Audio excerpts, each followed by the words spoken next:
Welcome to the making of Flaud Logic Chapter 1. Today is October 17th, 2009, but the real story with this project begins many months earlier. I'd like to welcome you all to my makeshift studio here.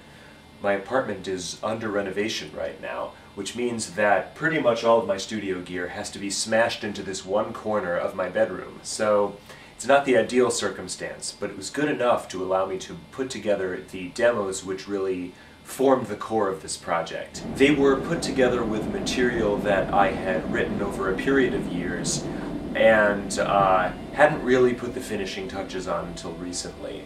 I started looking for a way to kind of test the waters and really see if my musical ideas were going to float. You know, I didn't know what people thought of them, I hadn't really played it for anybody.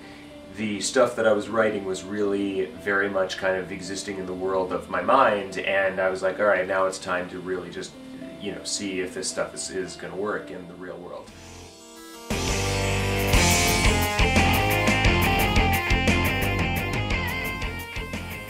One of the things people have asked frequently about these demos is, well, what do they actually sound like? What are they comprised of? And it's kind of interesting, in fact. I spent a lot of time in the studio really composing every instrumental part of these demos, so that when I was ready to work with musicians to kind of bring this to life, things would be kind of spelled out for the most part. Granted, there would be some room for some changes here and there, but it's generally a lot easier to say, hey, here's the score, check this out, see what you can do with it, and let's talk about it.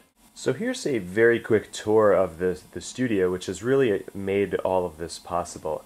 As you can see, first of all, I have my keyboard controller. It's very old school, and specifically because these are demos and I know I'll be using real instruments later, it was just important to really get the ideas of the song down without really focusing too much on the specific sounds that I was using. As long as it was close enough to explain to the other musicians on the team, it was good enough for this situation.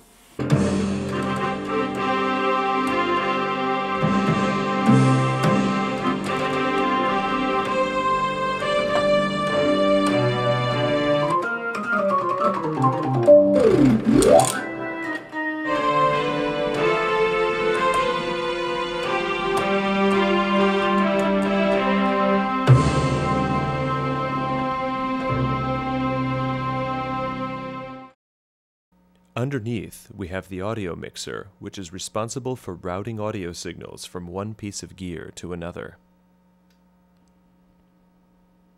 Next, we have arguably the most important piece of gear in the entire studio, the computer, which contains the software sequencer.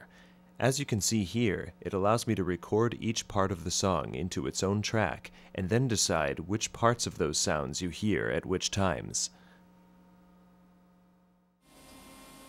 Here's a sample section from one of the demos to show you how all of the instruments are recorded in independent tracks.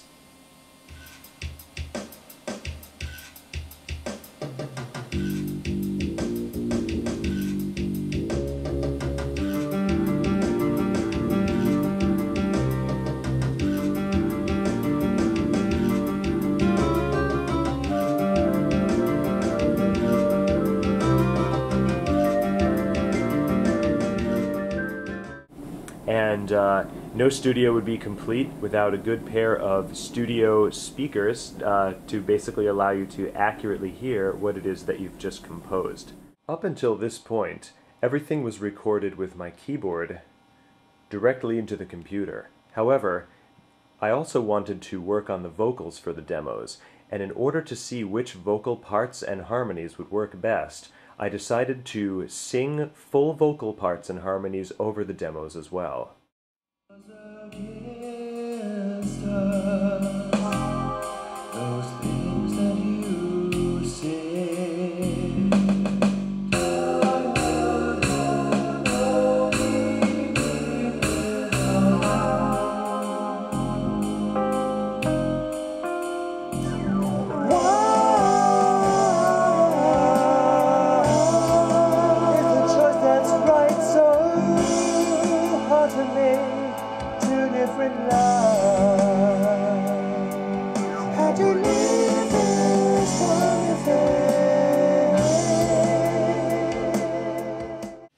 Well, that was a quick look into the demos that are the foundation of this album.